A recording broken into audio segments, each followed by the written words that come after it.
CCG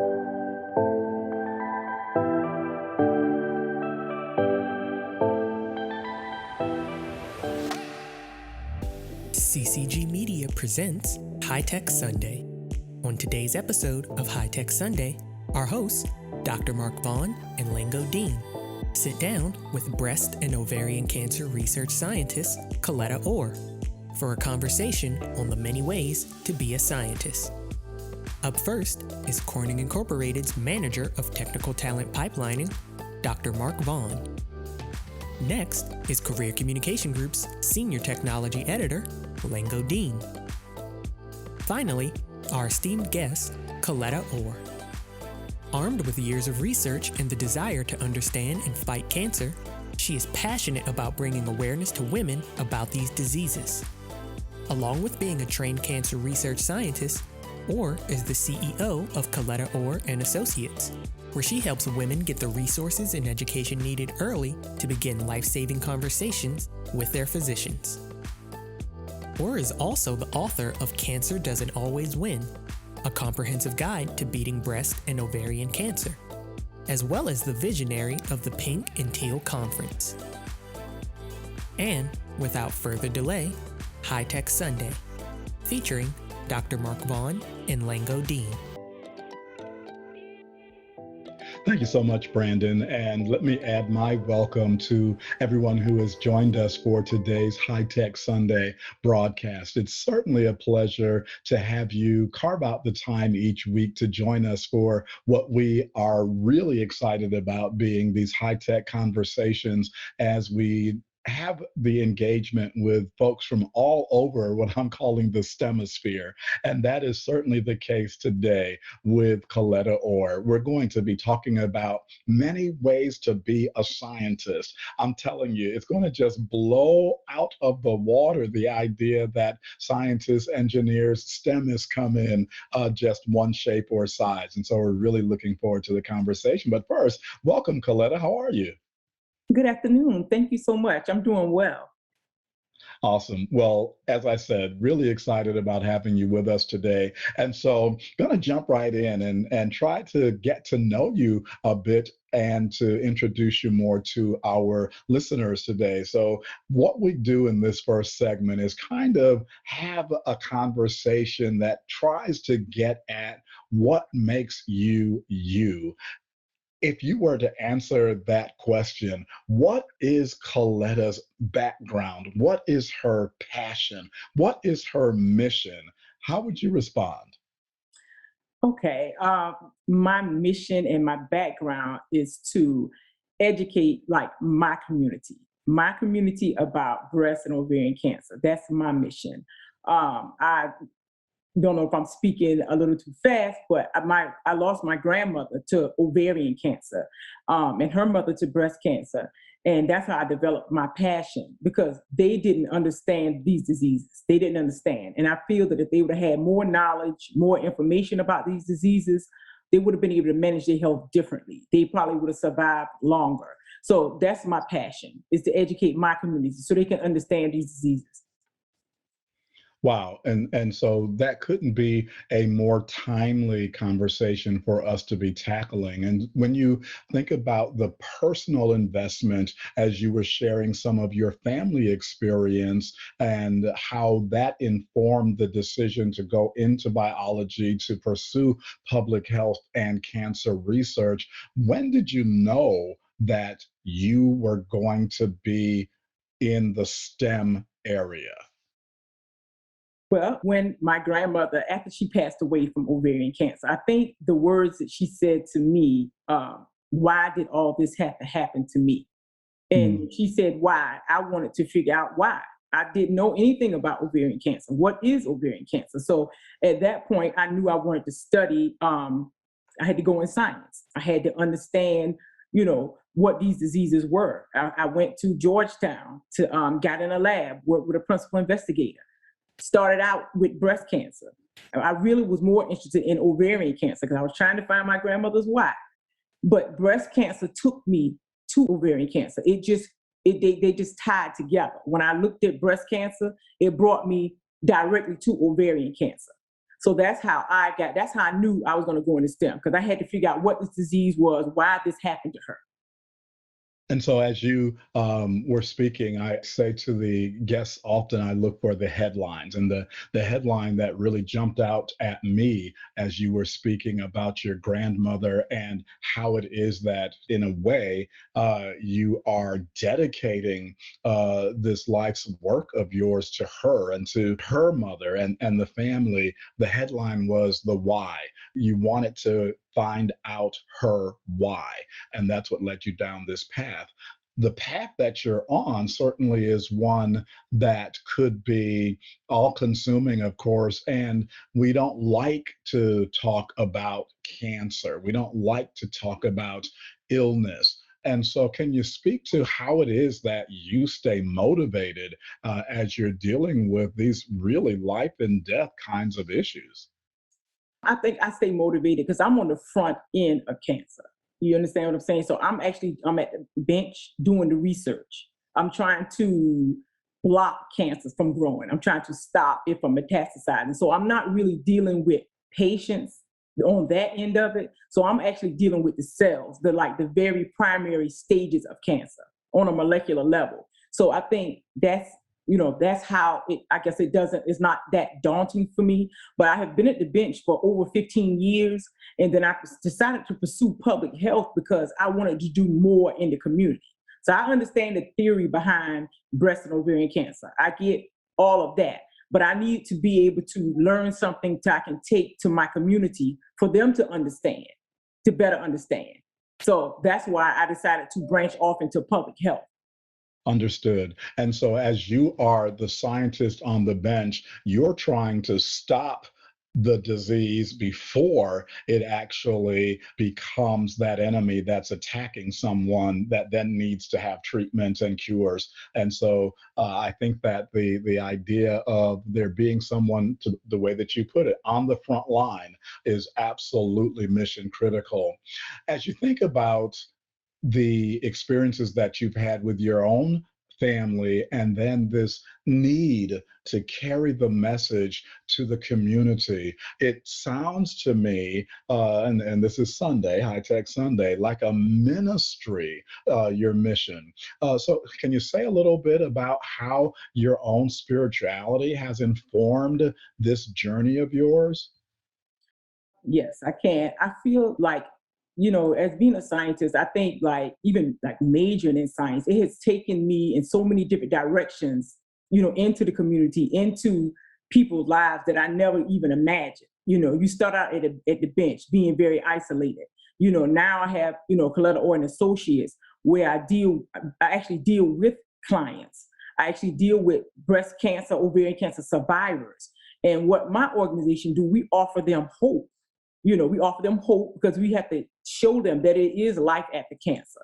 We offer them direction after chemotherapy. After you went through chemotherapy, after you have a clean bill of health, now what? Because life is not the same. It's not the same anymore. You have to create a new normal. So for me, you offer hope, and hope, intertwines with faith. So you have to have hope and faith when you're dealing with these type of topics. And at the bottom line, I'm reflecting on the title of your book, Cancer Doesn't Always Win. And so you really gave us kind of like a pitch there. And it really is powerful to think about how it is that you are going about providing hope to people using your word in a situation where sometimes you might feel hopeless. But let me back up and talk about this idea of the many ways to be a scientist. There are a lot of paths that you can take when you become a scientist, as you know, but you, even in these few minutes of conversing, have clearly indicated that you've traveled many pathways. So can you speak to us a little bit about some of the hats that you wear as a scientist and how that has really helped you achieve this mission you're on? Okay. Well, first and foremost, I'm just a scientist. I'm at the bench. I do, basic research science research. That's number one. Secondly, I'm a consultant. Like I have my own consulting business, Colletta Orr and Associates, where I work with hospitals to develop programs for patients once they go through the treatment, once they went through all the, chemotherapy and all this good stuff. Then what? I'm like the bridge after that. So to help them create a new normal, help them get back to some sort of normalcy. So that's the consulting side. Then I'm also a scientific writer for Merck Pharmaceuticals. I actually write about the research that's being done. It's kind of like somewhat like when you go to the pharmacist and you get a prescription and you see the bag where it has all these scientific terms and you flip it over and it's in layman's terms, you can, see what is in the medication, what the medication does.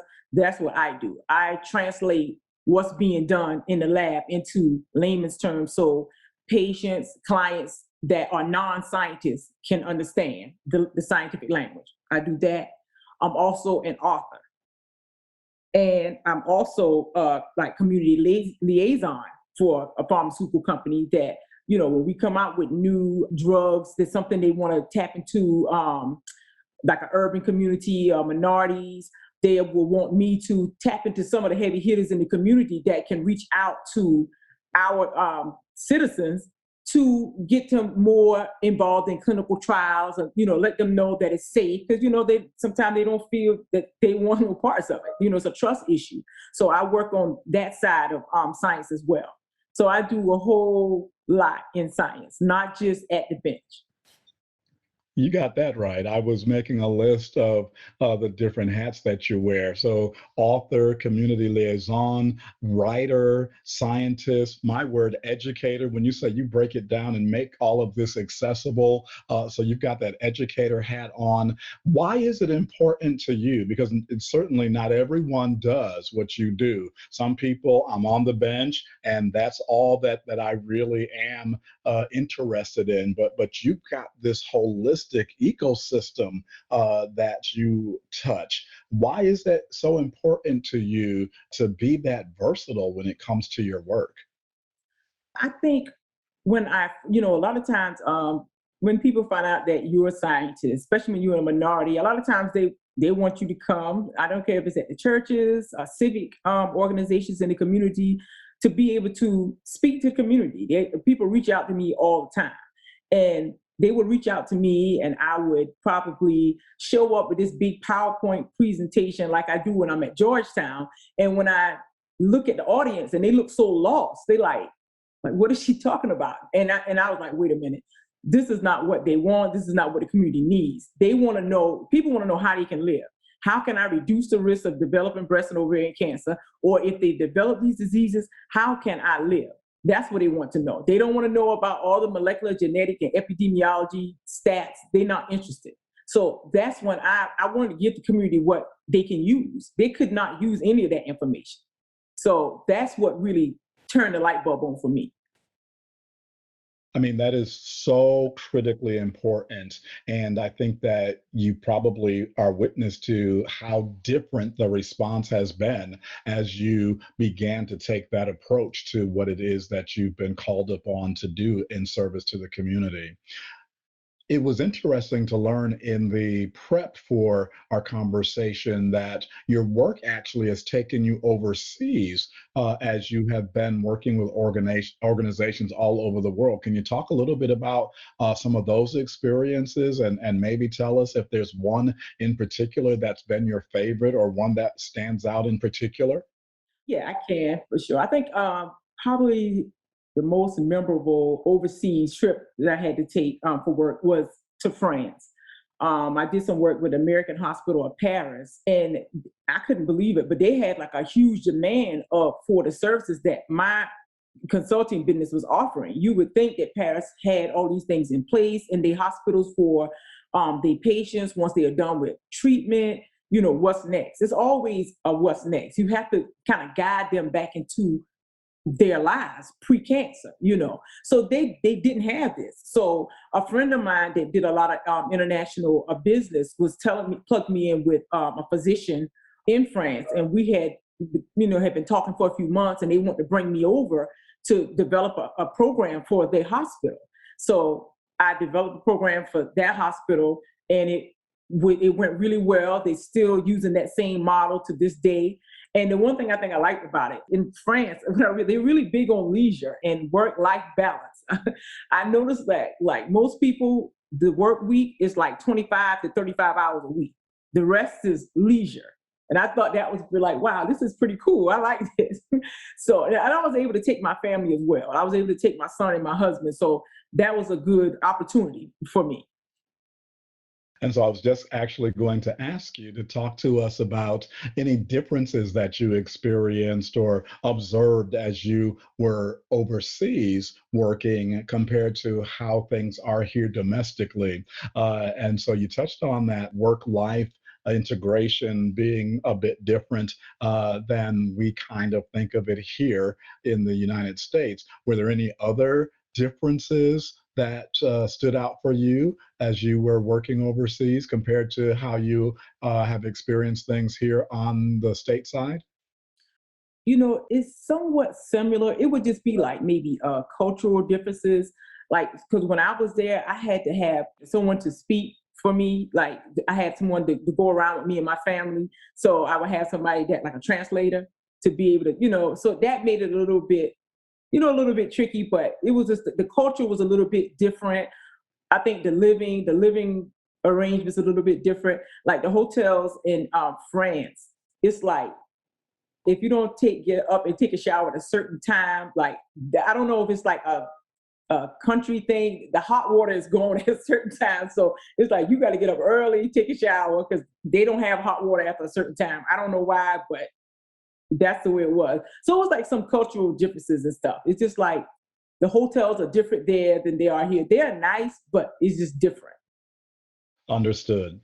So let me ask you to coach us a little bit because I already mentioned as we were listening to how it is that you have this ecosystem that you touch, and you've got like a hat rack full of hats that you are wearing. Can you give us a few tips that might help us understand how to juggle so many different responsibilities? I mean, scientist, entrepreneur, community liaison, educator. What are some of the tips that you have picked up on that allow you to keep all of those balls that you're juggling in the air and continue to deliver?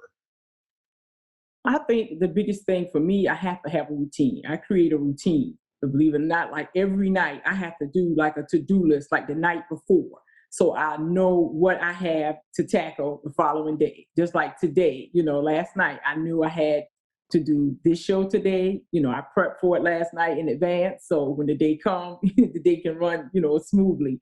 So I usually create a routine for the next day. Any meetings, any emails I need to respond to, I do that.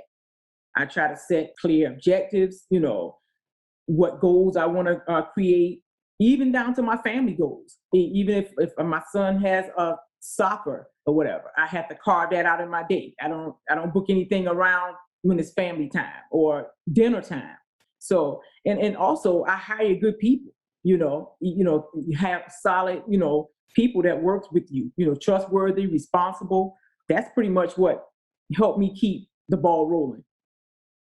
That last one is huge. You said hire good people, trustworthy, responsible, reliable. I think we sometimes miss that when we are thinking about how it is that we need to consistently be able to show up. So thank you for schooling us a little bit on how we can juggle effectively. We heard in the opening, the introduction, that you're an author. You shared that, and we were excited to hear about your book, Cancer Doesn't Always Win. I referenced that a few minutes ago. So we don't want you to give away too many spoilers because we definitely want to encourage everyone listening to go and grab this for themselves and for the loved ones in their networks. But can you tell us a little bit about some of the key takeaways that you would want a reader to walk away with once they've read your book? Absolutely. I would definitely want readers to know and to understand that anybody can develop breast cancer for sure. If you have any type of breast tissue, you can develop breast cancer, men or women. There's no such thing as, you healthy, you exercise, you fit. It's impossible for you to develop breast cancer, even if you don't have anyone in your family that ever had breast cancer. Just like I mentioned, men and women can develop it. Even like a man has about as much mammary gland tissue as a adolescent little girl. So even, like I said, even men, if you have any type of mammary tissue, you can develop breast cancer. And it's important for people to know that you can't eliminate the risk of developing breast cancer. It's nothing you can do to say, I'll do X, Y, and Z, so now I'll never develop breast cancer.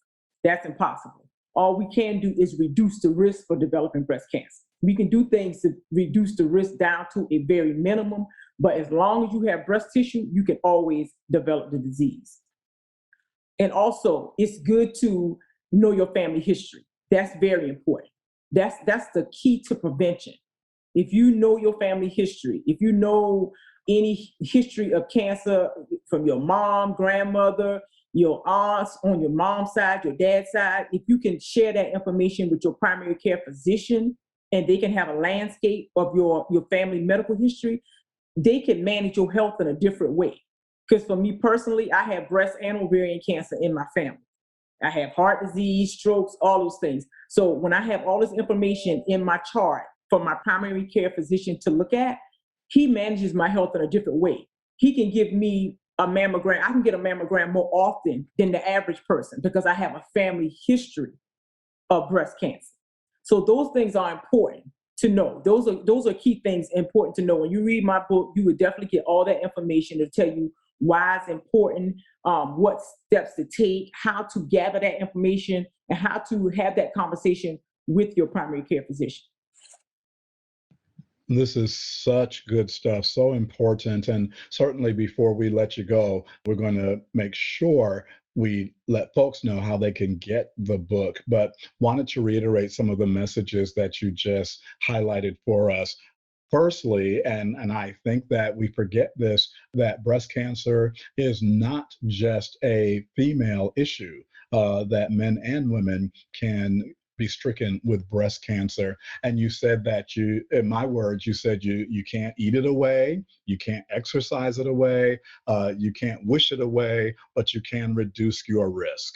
And it's important, critically important, to know your family history.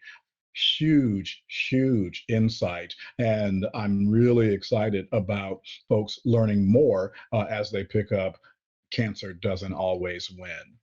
You mentioned also in the pre-interview that oftentimes people want to know how to live. And I think you touched on this a little bit already, but what do you mean by that? They want to know how to live. How can people learn to live, especially a fulfilling life after cancer? What I mean by people want to live, they want to know how to live. If they've already been diagnosed with breast cancer and they went through chemotherapy, breast or ovarian cancer, went through chemotherapy, went through everything, and they are now cancer free.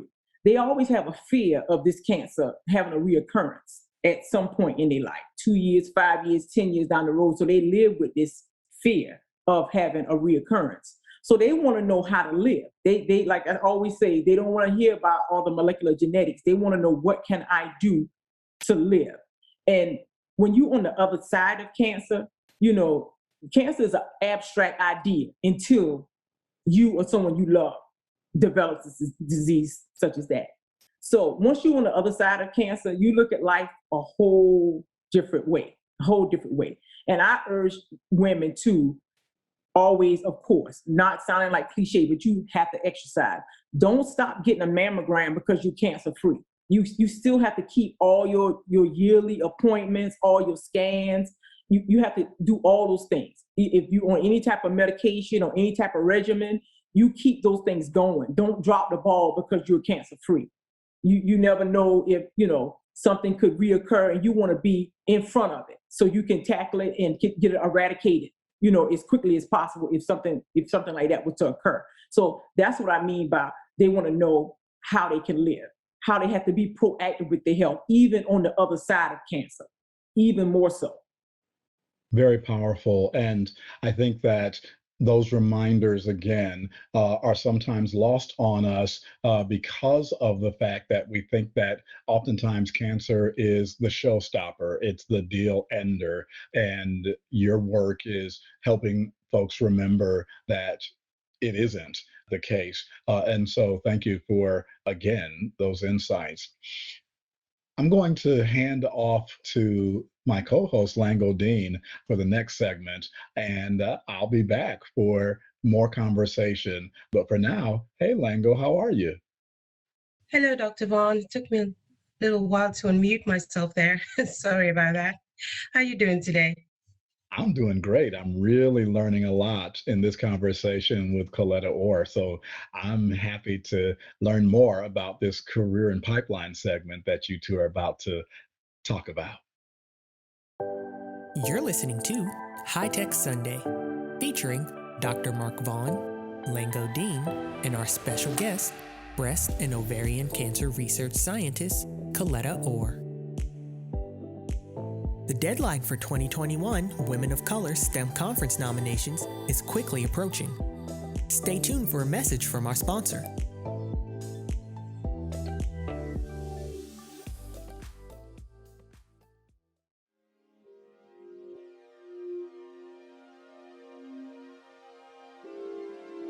It's time to nominate your heroes. Get your nominations in for the Women of Color STEM Conference. The Women of Color STEM Conference is an annual conference focused on empowering women of color in the STEM field.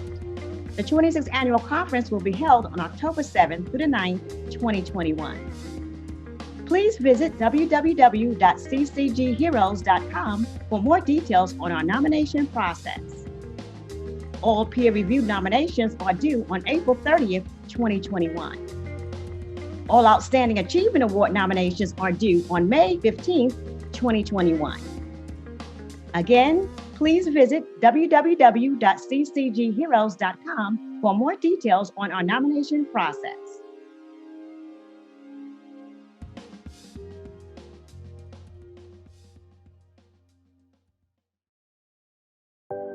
Again, the window for nominations is closing, so please visit www.ccgheroes.com for more information. Now, back to the show.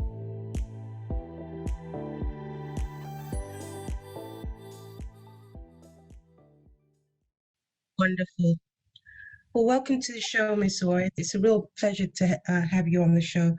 I think you're the second guest we've had on the show who's a cancer researcher. The first one, Dr. Green, she's a medical physicist. And like you, she had the unfortunate history of cancer, nursing family with cancer. Her aunt had breast cancer, I think, and then shortly after that, her uncle as well. So there was this motivation, and she went on to Alabama A&M, I think it was, and she did physics. And then from there, the path that she followed took her to where she is now, and she's working on cancer research and trying to cure cancer. Can you tell us, after the experience with your grandmother, or was it your aunt who had ovarian cancer, breast cancer, after those two experiences, what made you decide that you wanted to be a cancer researcher, and how did you begin? How did you start that journey of becoming a cancer researcher? I stumbled upon this journey, like I said, because my grandmother was diagnosed with ovarian cancer and her mother was diagnosed with breast cancer. So they had that, genetic link. But I started in undergrad. I did internships. I wanted to learn as much as I could. I took all the courses I needed to take. And when the summer months came, I went to Meharry Medical School and did an internship at Meharry one summer. I went to Medical University of South Carolina one summer and did an internship because I wanted my hands to be trained once I left undergrad.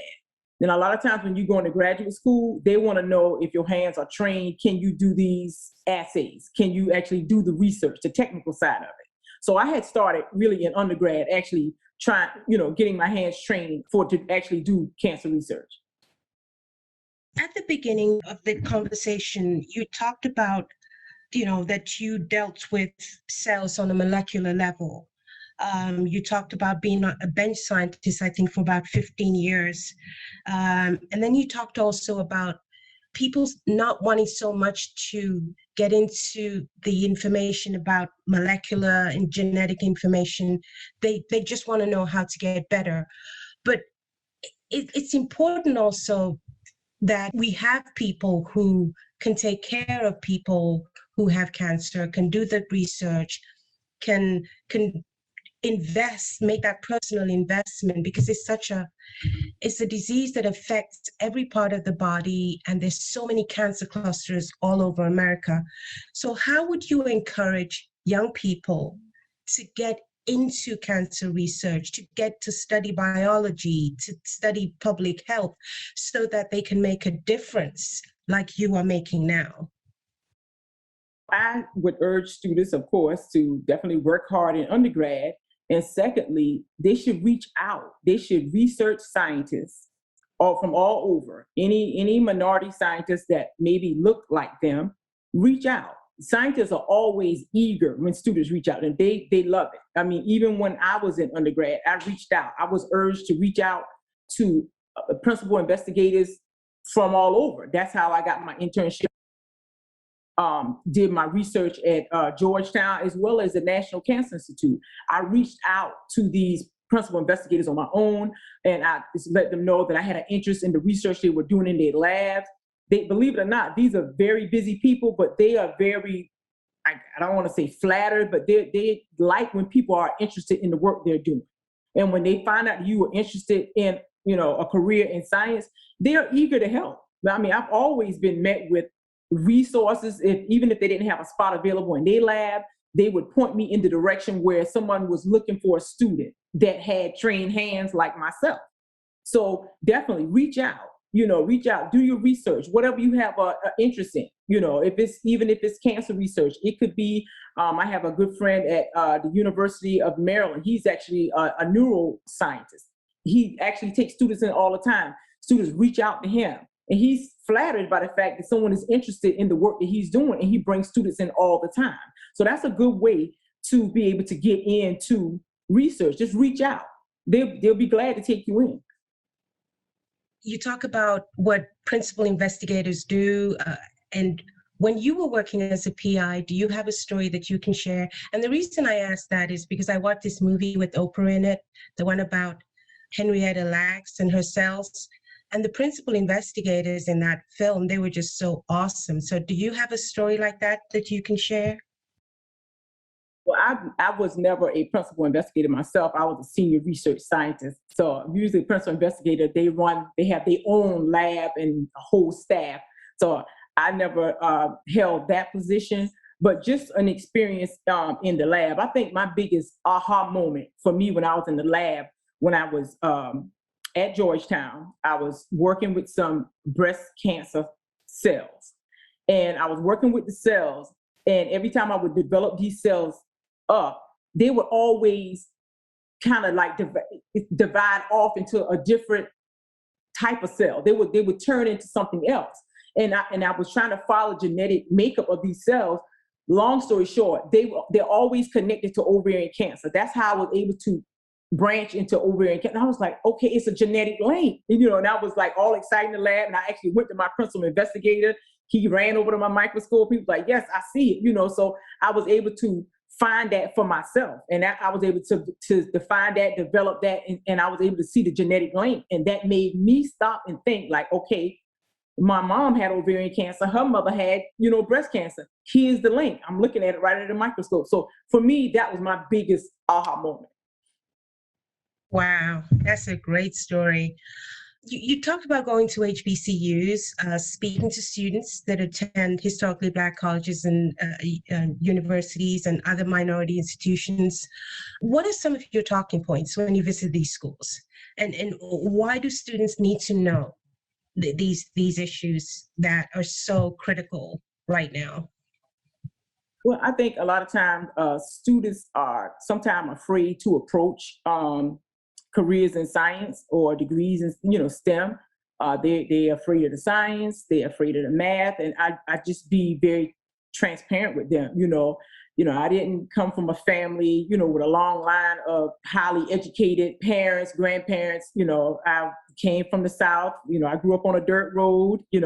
I had to take, when I was in undergrad, I had to take Cal 2 twice.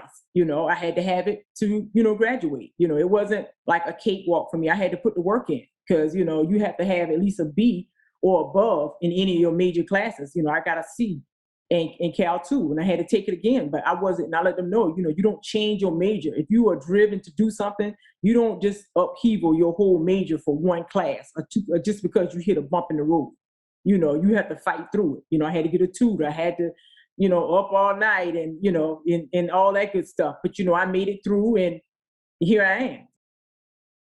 I also tell them about the importance of pursuing a career in science for their community. Because a lot of times when you look at breast cancer, African American and Hispanic community, we get diagnosed the least. White women get diagnosed the most, but we die the most. So why is that? The news, what they're saying in scientific journals, they are saying because of social economic issues like, you don't have health care, or it's finances, or you don't have the education. But that's not true. I have a colleague of mine that actually was a breast cancer surgeon at Howard University. She was diagnosed with breast cancer. It wasn't because she didn't have money. It wasn't because she wasn't educated. It wasn't because she didn't have health care. So we have other issues that needs to be taken a closer look at. Besides, they just write it off as minorities because we don't have money, and that is the case in some instances. But that's not like the whole meat and potatoes. That's not like 50% of the causes of African American women dying from breast cancer more. We need to take a closer look, and we need more minority students, coming in, getting trained, and taking a closer look at these diseases so we can save our community. The world of science can be quite intimidating sometimes. And, you got this image, we talked about it in a couple of shows ago, where people have this image of the scientists as being male, Caucasian, white, middle class, middle-minded, that sort of thing. So what advice would you give to young minorities who want to go into this field? What would be the best advice you would give to them? Things that you learned as a bench scientist for 15 years, things that you have learned as a scientific writer, things that you have learned as an author that writes, books about a specialty subject like cancer. What's the best advice for them along their journey? I think the best advice is to definitely have a mentor.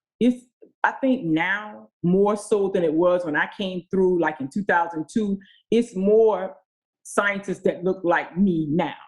When I came through, when I was at Georgetown, when I was in the program, it was me and one other Hispanic young lady in the program. And it was very, very difficult.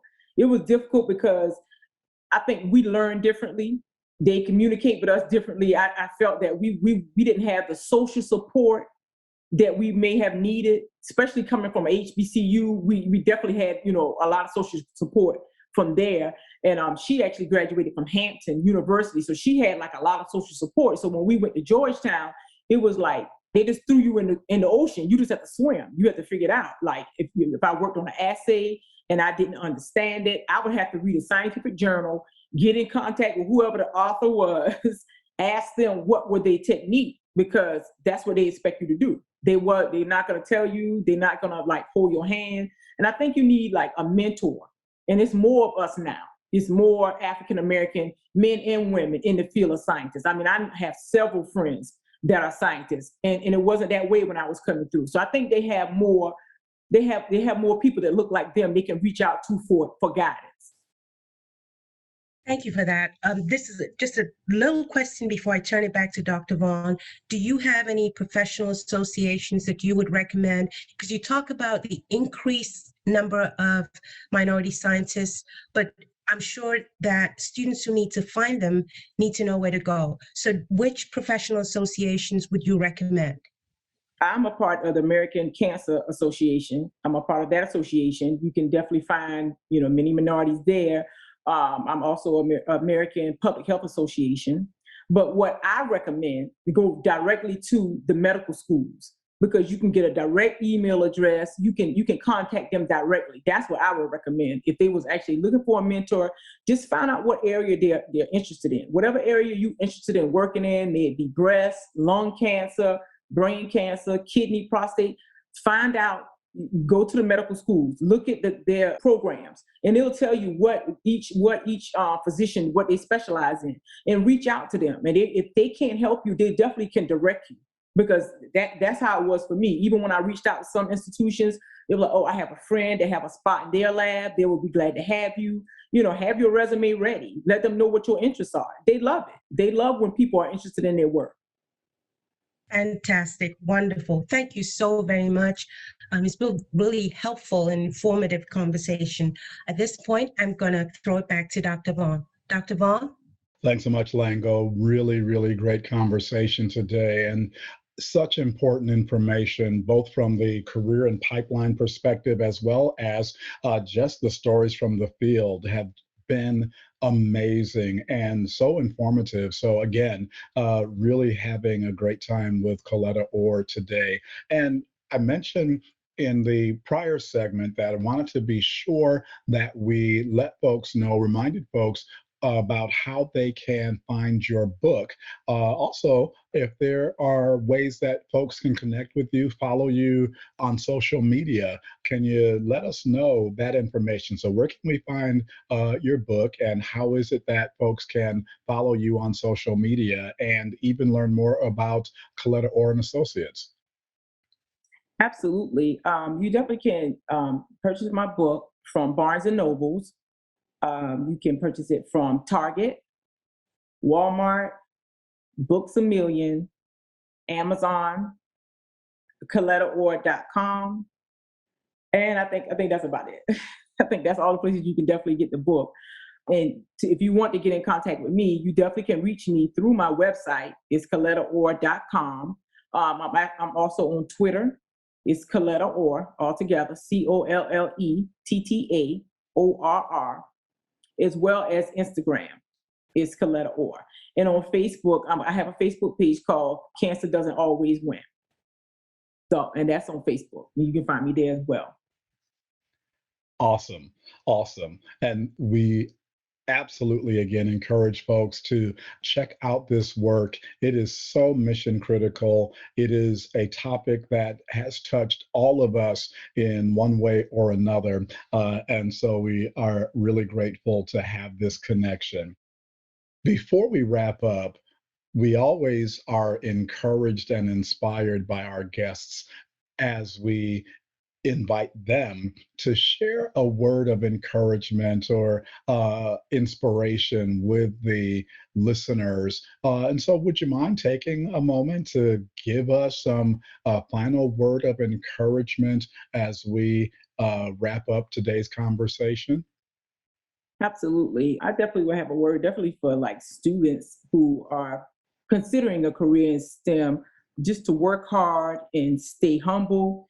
And once you get across that threshold and meet your dreams, just never forget to pay it forward, because it's so important. Once you learn all these new things and you can share it with your community, it's always going to be someone coming behind you that needs a lift, that needs a hand. Just always pay it forward. What an important message for us to be left with. Paying it forward is definitely something that we cannot reiterate enough.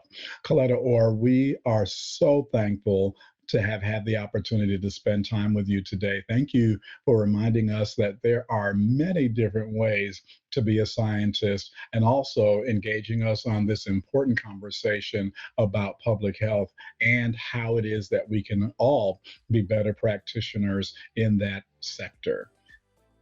Absolutely. Thank you so much for having me. Our pleasure. On behalf of Career Communications Group, the whole team here at High Tech Sunday, it has been a delight, and we're going to hand it back off to Brandon Newby to see us out. Thank you for tuning in to this week's episode of High Tech Sunday. Career Communications Group's High Tech Sunday looks at professional development and technology through the lens of spiritual philosophies. In a time when digital information is more critical than ever, this weekly program is produced by and for CCG's community of alumni and professionals in science, technology, engineering, and math fields. The community runs from national thought leaders to aspiring students, and this weekly series aims to bring a concentrated discussion around technological advancements and achievements based on universal moral principles. The 1-hour podcast will be streamed every Sunday. The podcast can be accessed through the BEA Facebook page, Women of Color Facebook page, and CCG YouTube page, in addition to Apple Podcasts, Google Podcasts, Podbean, and Spotify. Please join us next time.